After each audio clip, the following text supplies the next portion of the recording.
Bora então.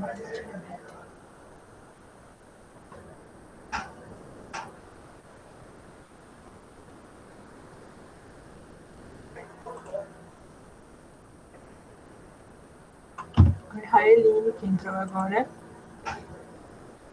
Bom dia.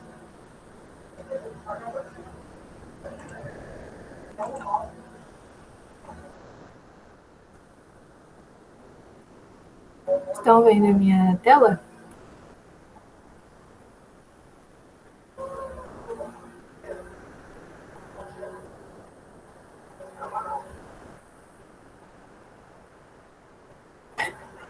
Às vezes eu fico com uma cara meio estranha, né?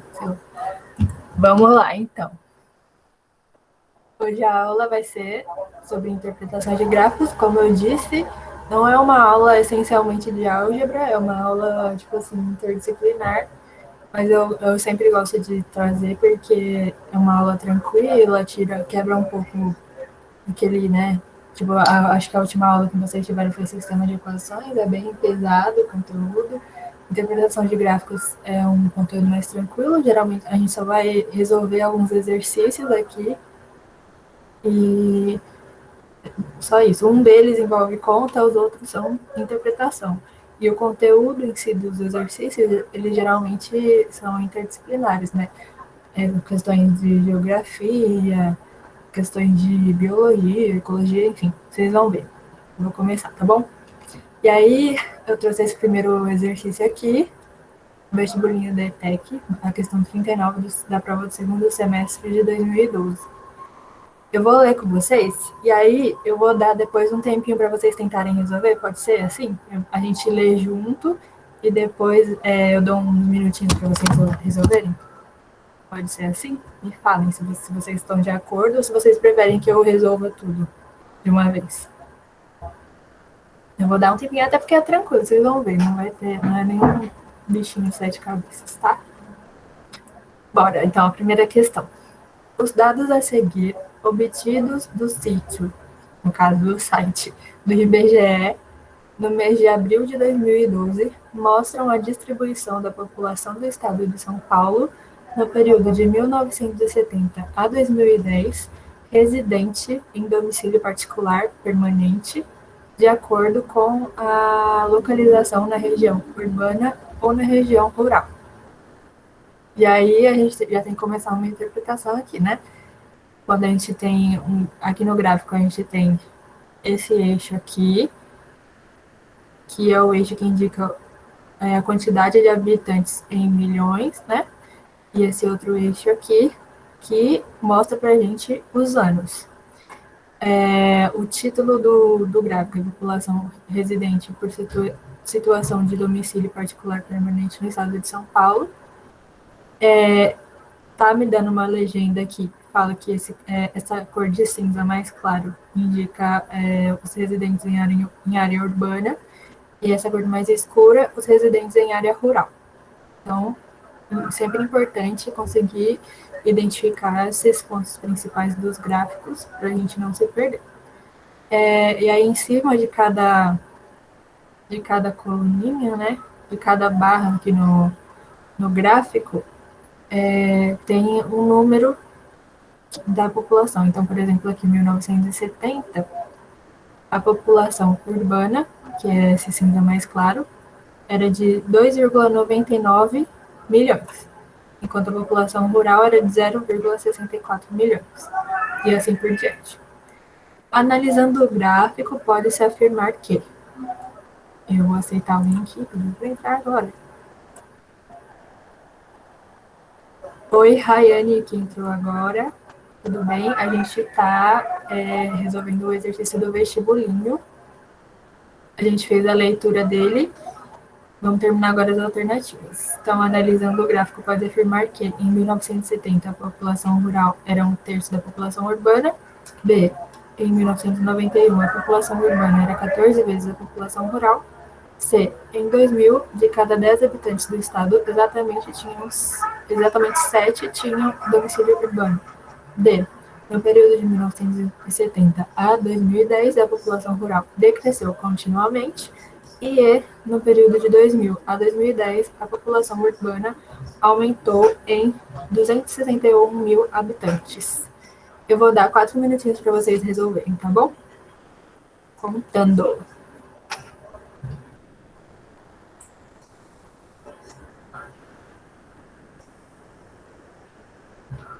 Eu não vou falar se tá certo ou se tá errado, mas eu sugiro que vocês façam com calma, tá bom? 4 minutos dá tempo aí de pensar bem.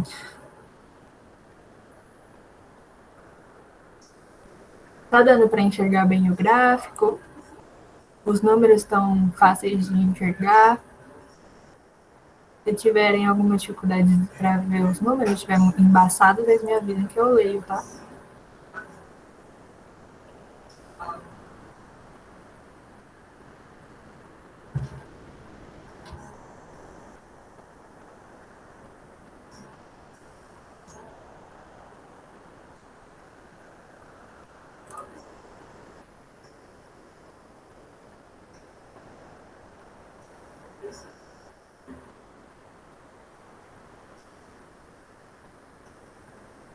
Tá difícil de ler os anos? Eu vou ler aqui para vocês, se vocês quiserem anotar. Ó, 1970, a população urbana era de 2,99 milhões, a população rural era de 0,64. 1980, urbana 5,21 milhões, rural 0,59 milhões. 1991, urbana 7 milhões, rural 0,5 milhões. 1996, urbana 8,57 milhões e rural 0,59. Em 2000, urbana 9,73 milhões e rural 0,63. Em 2010, eram 12,34 milhões de habitantes na região urbana e na rural era 0,48 milhões.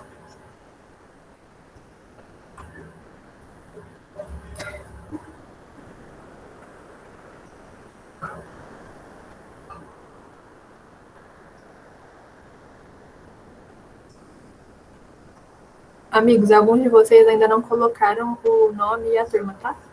No chat. Coloquem aí antes da aula acabar para eu colocar na chamada depois.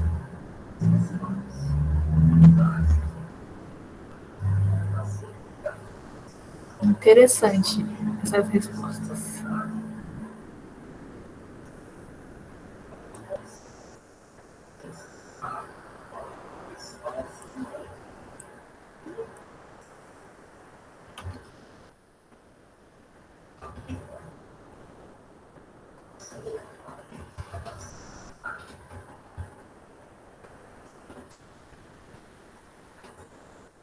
Gente, toda vez que eu troco a aba aqui do navegador, fica me fazendo um barulho irritante. Eu quero saber, vocês não escutam esse barulho, né? Eu vou mudar agora, eu quero ver se vocês escutam. Mudei e veio um barulho chato aqui no meu ouvido. Vocês escutaram? Não, né? Que bom. Graças a Deus, só eu passo por essa tortura. Tá, então vocês já responderam aí mais ou menos, vamos dar seguimento aqui na resolução. De novo, barulho no meu ouvido. Eu vou colocar aqui em outra parte, vou destacar aqui o gráfico, que é basicamente o que a gente precisa, e vou trazer as alternativas para a gente entender.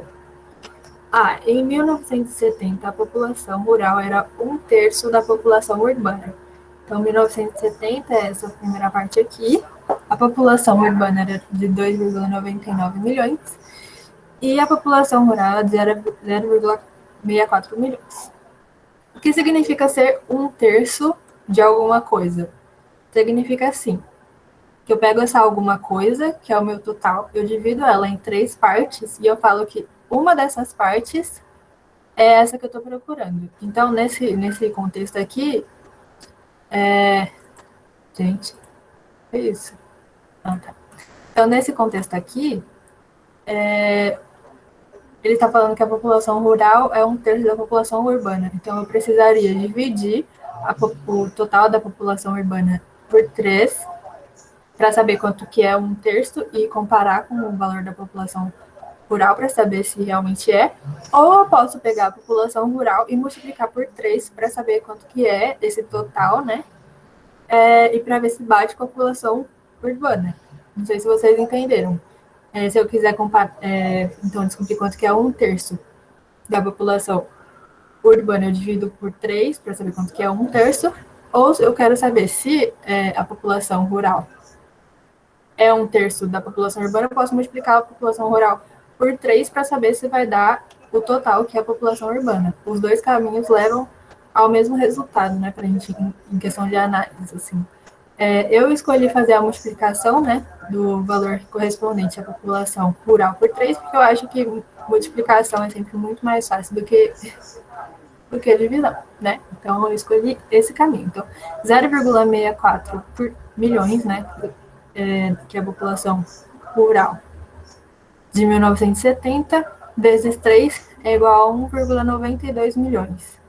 Se a população urbana é de 2,99 milhões, quer dizer que a população rural não é um terço da população urbana. Deu para entender esse caminho, essa explicação que eu fiz? Dessa alternativa?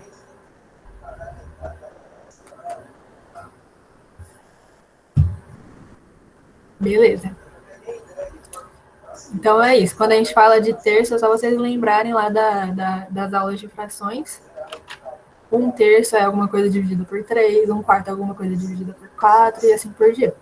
Então a alternativa A está descartada. Alternativa B. Em 1991, a população urbana era 14 vezes a população rural. Então, bora lá no gráfico, 1991. A população urbana era de 7 milhões e a população rural era de 0,50. Ele está falando para mim que a população rural era, no caso, a população urbana era 7 vezes, 14 vezes a população rural. Para eu saber isso, se isso é verdadeiro, eu vou pegar a população rural, que é 0,50 milhões, e vou multiplicar por 14, certo? 14 vezes. Então, para ver se eu chego nesse valor aqui da população urbana. 0,5 vezes 14 é igual a 7. Então, é o mesmo resultado. A alternativa B é a alternativa correta.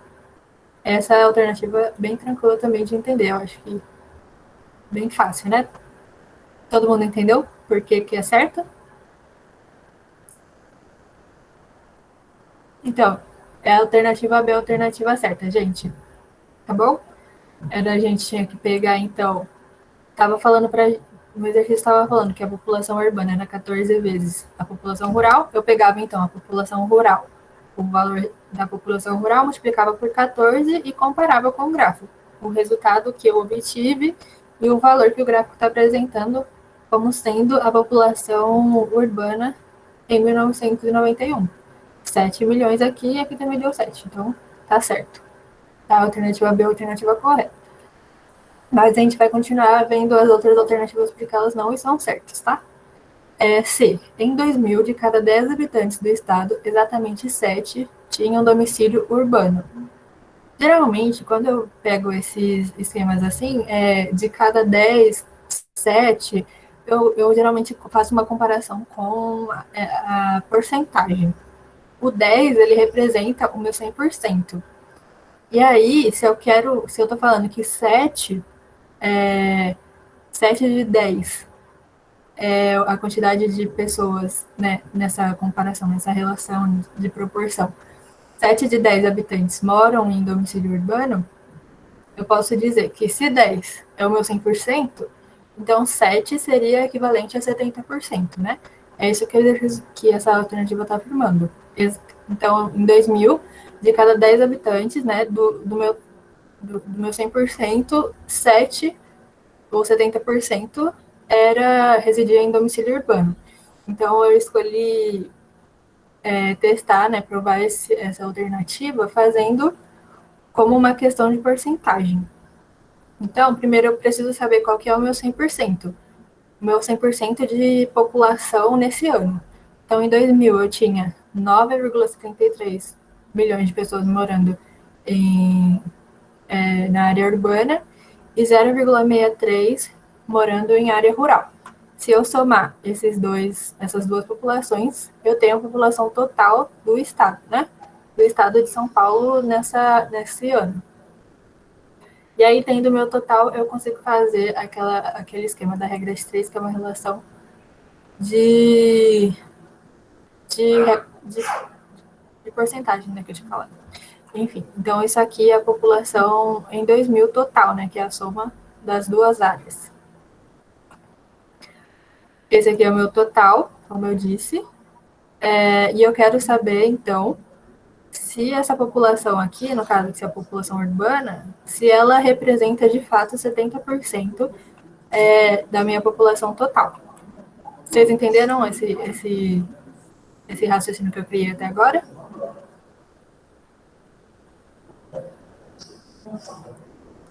Ok.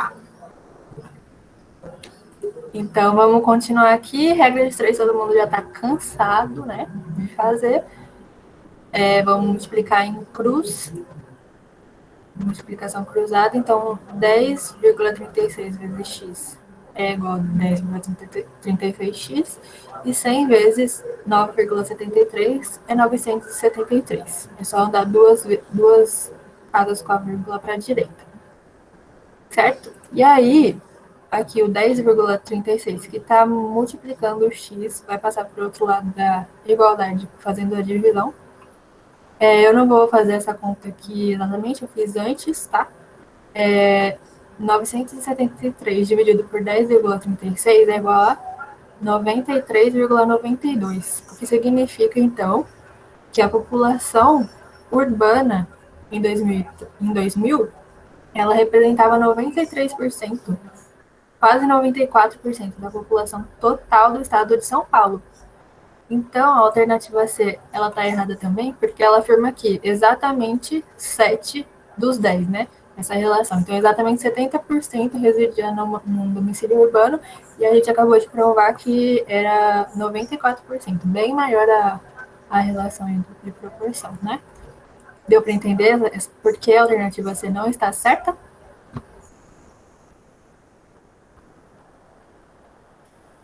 Tranquilo?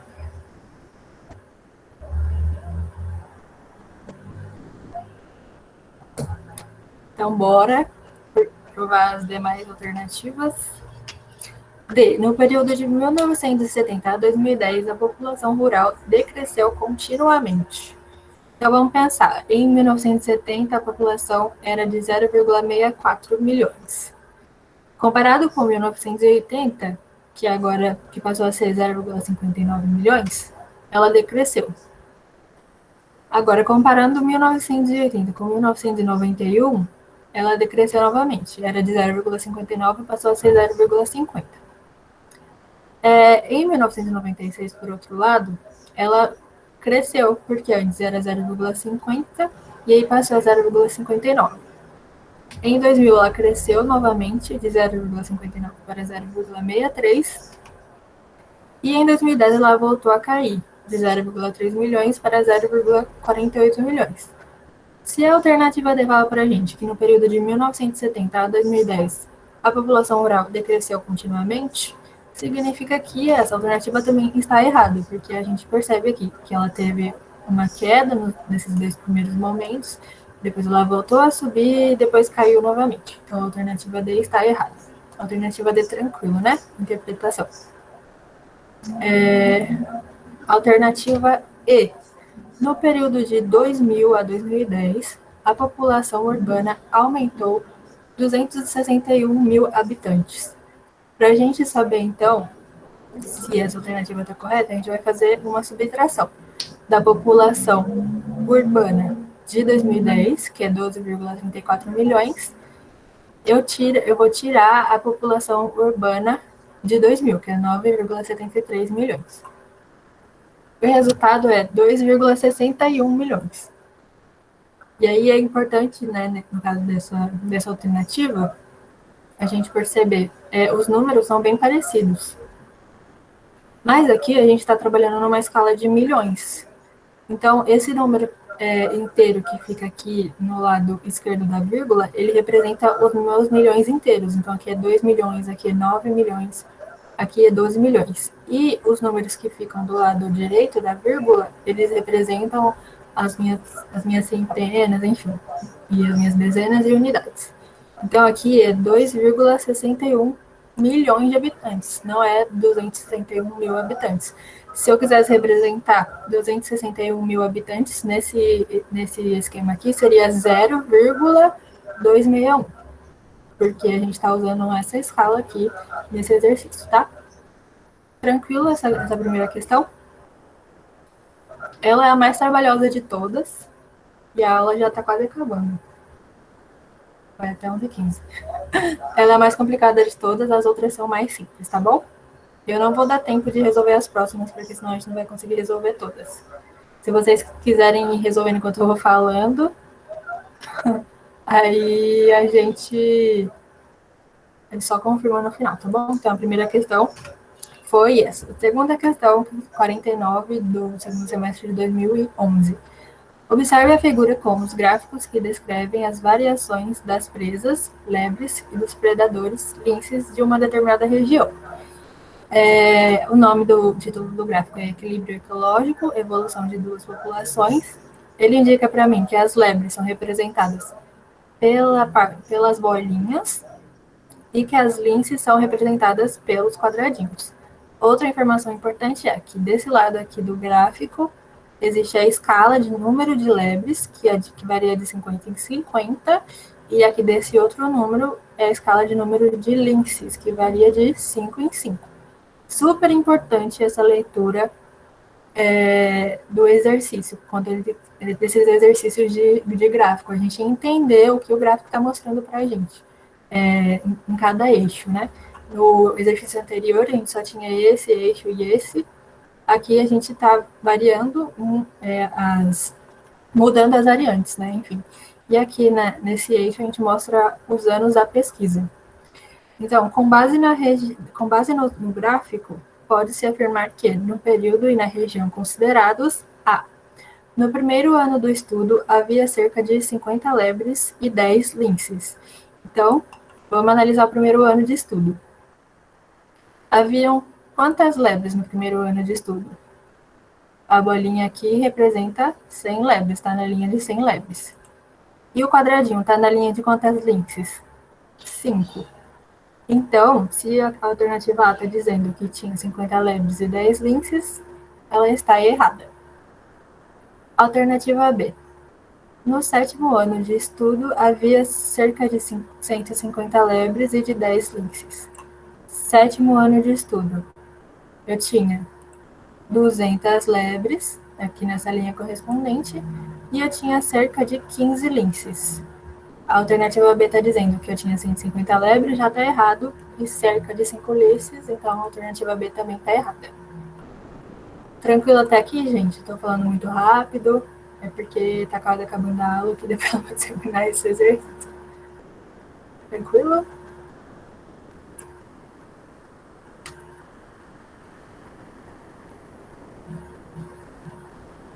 Tranquilo. Seguindo, alternativa C. No 20º ano de estudo, havia cerca de 150 lebres e cerca de 5 linces. 20º ano de estudo é esse ano aqui que está entre o ano 19 e o ano 20, apesar de não estar escrito aí que é o ano 20, né? Tá? A gente subentende que o 20 fica entre o 19 e o 21. E aí tá falando que havia 150 lebres e 5 linces. Eu tinha aqui as lebres, a bolinha, correspondente a 150, e as linces, o quadradinho, correspondente a 5. Então, no 20º ano, havia, assim, 150 lebres e 5 linces. Então, a alternativa C é a alternativa correta. Vamos ver por que a alternativa D e a E são alternativas erradas. Quando a população de lebres era mínima, a população de linces era máxima. Então, eu peguei aqui. Quando que a gente consegue descobrir que a população é máxima ou mínima? É só a gente olhar os picos, né, dessas ondinhas, né, que está mostrando no gráfico. Então, aqui, por exemplo, é a mínima da lince, que é justamente a parte de baixo, né, da ondinha. A alternativa D está falando que quando a lebre é mínima, a lince é máxima. O que a gente está vendo aqui é justamente o contrário. Quando a lebre é mínima, a Lindsay também é mínima, ela acompanha essa queda. Então, a alternativa D está errada. A alternativa E, que eu acho que é a alternativa que mais poderia confundir. Está falando aqui, quando a população de lebres é máxima, a população de lynxes é máxima também. E aí aqui eu peguei um pico da população de lebres, ó. Esse aqui é um pico da população de lebres, que é a parte mais alta da ondinha. A gente percebe que a população de lynxes, ela aumenta também, ela acompanha esse aumento da população de lebres, né? A população de lynxes acompanha a população de lebres. Mas o pico não é o mesmo. Se a gente vê essa ondinha aqui, a população de lebres, ela alcança o pico, né? O máximo dela antes da população de lynxes. A população de lynxes alcançaria o máximo dela aqui no 7º ano, e a população de lebres, nesse caso, já estaria decaindo. Então, a alternativa E é errada por causa disso. Então, vocês percebem, né, que tem que ter um cuidado, né, nesses exercícios de gráfico, porque se você olha por cima, sem ter esse cuidado, né, de acompanhar exatamente, né, a bolinha e o quadradinho que estão alinhados em cada ano, você pode correr o risco de marcar a alternativa E, assim, logo de cara, assim, para parecer mais fácil. Tudo bem? Até aqui? C, correto. Alternativa C, alternativa correta. Exercício tranquilo, eu acho que o outro problema era a conta, né? Que era algumas continhas mais chatas de fazer. E nesse exercício tinha que ter esse cuidado de alinhar sempre as informações em cada ano para a gente não confundir. Tudo bem nesse exercício? Acho que dá tempo de fazer mais um. Eu trouxe 4. Eu vou pro próximo, tá? É só mais 3 minutos. Eu sei, Rayane, vai dar tempo. Vai ser rápido, tá? Eu não vou ficar parando muito nesse, não. Ó, o Índice Nacional de Construção Civil, SINAP, calculado mensalmente pelo IBGE, em convênio com a Caixa Econômica Federal, tem como objetivo informar custos e índices de forma sistemática e com abrangência nacional, visando a elaboração e a avaliação de orçamentos, como também ao acompanhamento de custos. Nada de muito interessante para a gente, só uma contextualização do que é esse índice. Os gráficos do IBGE a seguir mostram o custo médio do metro quadrado construído no Brasil de setembro de 2009 a fevereiro de 2010. Então, esse primeiro gráfico aqui mostra o custo médio em reais do metro quadrado. Então, aqui nesse primeiro, 707,78 centavos é o preço médio do metro quadrado. Aqui, por outro lado, mostra também esse custo médio, porém em variação percentual. Tá? Então, essa é a principal diferença que a gente tem que perceber. Eles trazem o mesmo período de ano analisado, eles têm o objetivo de tratar a mesma questão, que é o custo médio do metro quadrado, né, construído, porém eles passam informações diferentes. Aqui é uma questão de valor em reais, aqui é uma variação percentual. Então, com base nos dados apresentados nos gráficos, pode-se afirmar que a maior variação percentual ocorreu no mês de janeiro de 2010. Mês de janeiro de 2010, 0,42 de variação. Não é o maior, que a gente está vendo aqui do lado, o companheiro dela. Dezembro de 2009, a variação foi 0,54. Então, a alternativa A está errada. Alternativa B. Em dezembro de 2009, o custo do metro quadrado foi de R$ 712,50. Em dezembro de 2009, o custo foi de R$ 716,34. Se a minha alternativa está falando que foi R$ 712,50, ela está errada. Alternativa C. No mês em que a variação percentual foi de 0,43%, qual que foi esse mês? Fevereiro de 2010, 0,43%. O custo médio correspondente do metro quadrado foi de R$ 719,37. Então, a gente vai lá no mesmo mês aqui, só que desse gráfico, e vai ver. Foi de 719,37? Não, foi de 722,47, portanto, a alternativa C também está errada. D.